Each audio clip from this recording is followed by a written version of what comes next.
শেষত আপোনাৰ পৰা জানিব বিচাৰিম সামাজিক অৱক্ষয়ৰ বিষয়ে। আমি প্ৰায়ে আজিকালি দেখা পাওঁ গাঁওবিলাকতো কি হৈছে, আগতে যিটো পৰিৱেশ আছিলে, গাঁওবিলাকত পুৱা গধূলি প্ৰাৰ্থনা কৰিছিলে, গোঁসাই ঘৰ আছিলে, প্ৰত্যেক ঘৰ মানুহতে গোঁসাই ঘৰ আছিলে, গোঁসাই ঘৰত ধূপ চাকি জ্বলাইছিলে, জ্বলাই প্ৰাৰ্থনা কৰা হৈছিলে। কাৰোবাৰ ঘৰত হয়তো শংখও বজাইছিলে। আজিকালি বৰ্তমান সময়ত গাঁওবিলাকতো সেই পৰিৱেশটো নাইকিয়া হ'ল। প্ৰাৰ্থনাৰ যিটো পৰিৱেশ, প্ৰাৰ্থনাই সদায় পবিত্ৰ কৰে, ঘৰ এখন পবিত্ৰ কৰি তোলে, আৰু এই পৰিৱেশটো আজিকালি নাইকিয়া হ'ল। বিশেষকৈ সামাজিক অৱক্ষয়ৰ এক মূল কাৰণ বুলি ভাবে নেকি? নিশ্চয়কৈ। আচলতে এই যিটো আধ্যাত্মিক চিন্তা চেতনা, এইটো আমাৰ প্ৰতিজন মানুহৰ অন্তৰত জাগ্ৰত হৈ থাকিব লাগে। গতিকে আমি আধ্যাত্মিকভাৱে সকলো সক্ৰিয় থাকিলেহে আমাৰ সমাজখন পবিত্ৰ হৈ থাকিব। গতিকে আমি ভাবোঁ, আপুনি চাব, নিগেটিভ আৰু পজিটিভ ভাইবছ বুলি এটা ছায়েন্সত কথা আছে।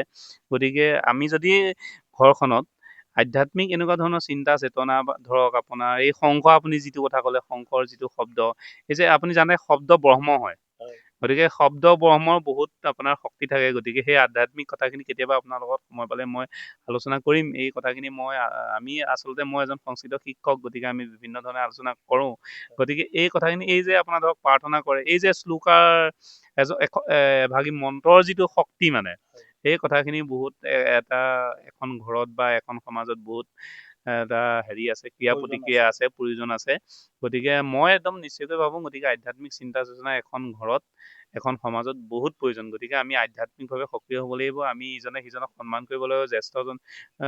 জ্যেষ্ঠজনে কনিষ্ঠজনক সন্মান কৰিব লাগিব, শ্ৰদ্ধা কৰিব লাগিব। আমি কনিষ্ঠজনক জ্যেষ্ঠজনক সন্মান কৰিব লাগিব। আৰু এনেকুৱা এটা পৰিৱেশ আমি সকলোৱে সৃষ্টি কৰিব লাগিব। এনেকুৱা নহয় যে ধৰক আপুনি জ্যেষ্ঠ হ'ল বুলিয়ে মই সন্মান কৰি থাকিম, বা মই কনিষ্ঠ হ'ল বুলিয়ে আপুনি মোৰ ভুল দেখিলে আপুনি সন্মান কৰিব। গতিকে আমি ইজনে সিজনৰ ভুলখিনি ঠিক কৰি, ইজনে সিজনৰ ভুলখিনি আঙুলিয়াই দিয়ে, আমি ইজনে সিজনক শ্ৰদ্ধা সন্মান কৰি আমাৰ সমাজখনক আধ্যাত্মিক দৃষ্টিৰে ভাল ধৰণে আগুৱাই লৈ যায় আমি আমাৰ নিজৰ ভৱিষ্যত প্ৰজন্মৰ কাৰণে এখন সুস্থিৰ সমাজ আমি গঠন কৰিব লাগিব।